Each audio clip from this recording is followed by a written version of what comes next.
बिस्मिल्लाहिर्रहमानिर्रहीम। अस्सलाम वालेकुम नाज़रीन, उम्मीद है आप ठीक ठाक खैरियत से होंगे। इलेक्शन हो गया, रिज़ल्ट अभी आना बाकी है, पूरे रिज़ल्ट नहीं आया, लेकिन खैबर पख्तूनख्वा के हवाले से अगर बात की जाए तो खैबर पख्तूनख्वा में तहरीक इंसाफ डिसिसिव पोजीशन पे है। तहरीक इंसाफ के पास अब सिर्फ फैसला करना है कि उन्होंने किसके साथ जाना है, क्योंकि हुकूमत बनाने के लिए आपको लाजमी तौर पर किसी पार्टी का सहारा चाहिए होता है। अगर आप किसी पार्टी के साथ नहीं जाते, आज़ाद उम्मीदवार वैसे ही हुकूमत बना सकते हैं, लेकिन वो फ़ीमेल सीट्स जो हैं और उसके अलावा अक़लियती सीट से महरूम हो जाएंगे। ये सारे सीट्स उन लोगों को मिलेंगे जो इनके अगेंस्ट पास हुए हैं।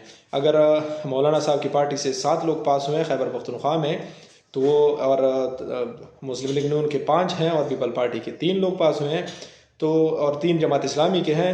अगर ये हुकूमत बनाने में किसी का साथ नहीं देते तो ये बाकी पार्टी ख़वातीन की जो सीट्स हैं खैबर पख्तूनख्वा में 26 और 4 सीट जो हैं वो हैं अक़लियती बिरादरी के, तो ये 30 सीट्स जो हैं इन पार्टियों में डिवाइड हो जाएंगे।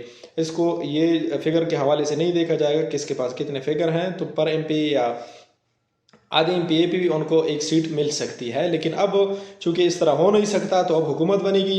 और खैबर पख्तूनख्वा में जैसे पहले ही हमने इस हवाले से बात की थी कि जमात इस्लामी वो वाहिद जमात है जिसके साथ तहरीक इंसाफ जा सकती है और बाकायदा तौर पर हुकूमत बना सकती है। जमात इस्लामी के सियासी निगरान जो हैं एडवोकेट बहरुल्लाह, उसके साथ रब्ता हुआ है बैरिस्टर सैफ खैबर पख्तूनख्वा के तर्जुमान थे PTI के और अभी रहनुमा हैं, तो उन्होंने रब्ता किया है बैरिस्टर एडवोकेट बहरुल्लाह के साथ कि हुकूमत फार्मेशन कैसे करनी है, हमने आप लोगों के साथ जाना है।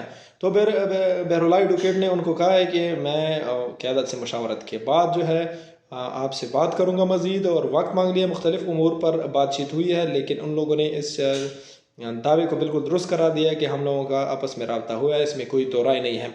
अब देखना है कि खैबर पख्तूनख्वा में तो हो गया, अब वज़ीर आला कौन बनेगा। वज़ीर आला के लिए 3 नाम जो हैं फ़हरिस्त में शामिल हैं। अली अमीन गंडापुर इस रेस में शामिल हैं, उसके अलावा मुश्ताक अहमद गनी साबिक़ स्पीकर खैबर पख्तूनख्वा असम्बली एक मजबूत उम्मीदवार हैं वज़ीर आला के तौर पर। उनका ताल्लुक जो है वो हज़ारा से है। अली अमीन गंडापुर का ताल्लुक DA खान से है। अली अमीन गंडापुर 2 सूबाई और एक कौमी नशिस्त जीते हैं। अब देखना है कि अगर अली अमीन गंडापुर सूबाई नशिस्त को रखते हैं अपने पास तो कौमी नशिस्त को छोड़ेंगे, जिसमें उसने मौलाना फजलुर रहमान को शिकस्त दी थी।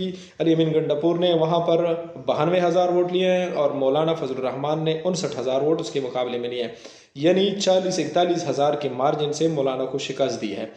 अगर ये अली अमीन गंडापुर ये सीट छोड़ते हैं तो असद महमूद मुमकिन तौर पर इसके उम्मीदवार हो सकते हैं, क्योंकि मौलाना साहब तो खड़े नहीं हो सकते। उन्होंने पशीन से सीट जीती है, 53,000 वोट लिए हैं वहाँ से, तो असद महमूद हो सकता है कि ये सीट जीत जाए अगर अली अमीन गंडापुर ये सीट छोड़ते हैं।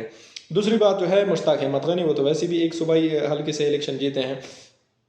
तीसरे जो उम्मीदवार हैं इसके वो भी बड़े मजबूत तस्वर किए जाते हैं, वो हैं आकिबुल्ला का ताल्लुक ज़िला सवाबी से है और असद कैसर के छोटे भाई हैं, वो भी इस दौड़ में शामिल हैं। लेकिन मुमकिन तौर पर जो है इसका कुरा जो है वो अगर निकलेगा इन 2 नामों से, एक नाम तो है जो सबसे ज़्यादा मजबूत है वो अली अमीन का है, दूसरे नंबर पर हो सकता है कि मुश्ताक गनी भी वज़ीर आला बन जाएँ जिसका ताल्लुक हज़ारा से है। और कई दहाइयों बाद जो है वज़ीर आला से एक मरतबा फिर वज़ीर आला मुंतखब होने का इम्कान है। इससे पहले सरदार मेहताब वज़ीर आला गुजर चुके हैं, पीर साबिर शाह, जिन दोनों का ताल्लुक जो था वो मुस्लिम लीग नून से था। अब तहरीक इंसाफ की जानिब से अगर वज़ीर आला बनते हैं तो वो मुश्ताक अहमद गनी होंगे और उसका ताल्लुक भी हज़ारा से होगा।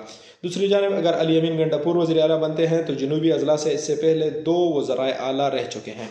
एक का नाम आप जानते हैं मौलाना फजलुर रहमान के वालिद साहब थे, मुफ्ती महमूद साहब, और दूसरे जो थे वो थे अकरम खान दुरानी जिसका ताल्लुक ज़िला बनो से था, और वो दोनों एक ही पार्टी से तकरीबन मुंतखब हुए थे। लेकिन अकरम खान दुरानी जो थे वो MMA से मुंतखब होते, मुतहम्मदा मजलिस अमल, और मुफ्ती महमूद साहब जो थे वो कोलिशन गवर्नमेंट में वज़ीर आला बने थे। उनका इत्तेहाद था उस ज़माने में ANP के साथ जब हुकूमत बनी थी, हालांकि ANP के साथ वाज़ेह मेजॉरिटी थी, लेकिन उन्होंने वज़ीर आला जो है मुफ्ती महमूद साहब को बनाया था।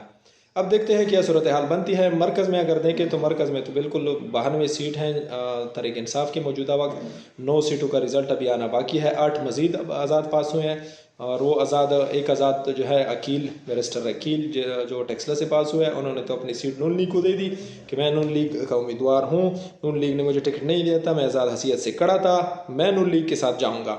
बाकी 7 किसके साथ जाते हैं वो भी ज़ाहिर सी बात है हुकूमत के साथ जाएंगे। और तहरीक इंसाफ तो अभी भी इस पोजीशन में नहीं है कि हुकूमत बना सके। अगर तहरीक इंसाफ फिर भी हुकूमत बनाना चाहती है तो तहरीक इंसाफ को 40 मज़ीद MNAs दरकार होंगे हुकूमत बनाने के लिए। लेकिन उससे पहले ज़रूरी चीज़ क्या है कि 3 दिन के अंदर अंदर इन लोगों ने किसी पार्टी के साथ जाना है। अगर किसी पार्टी के साथ नहीं जाते तो ये आज़ाद हसीयत से अपोजिशन में बैठेंगे। सबसे अच्छी बात क्या है तहरीक इंसाफ के लिए कि तहरीक इंसाफ मरकज़ में हुकूमत ना बनाए बल्कि अपोजिशन में बैठे। ये हुकूमत ज़्यादा से ज़्यादा 1-1.5 साल से ऊपर नहीं चलेगी। 1.5 साल बाद वैसे भी ये हुकूमत गिरेगी और फिर तहरीक इंसाफ के लिए विन विन सिचुएशन है। और तहरीक इंसाफ अगर उसके बाद आएगी तो वो 2/3 मेजॉरिटी से ज़्यादा में आएगी।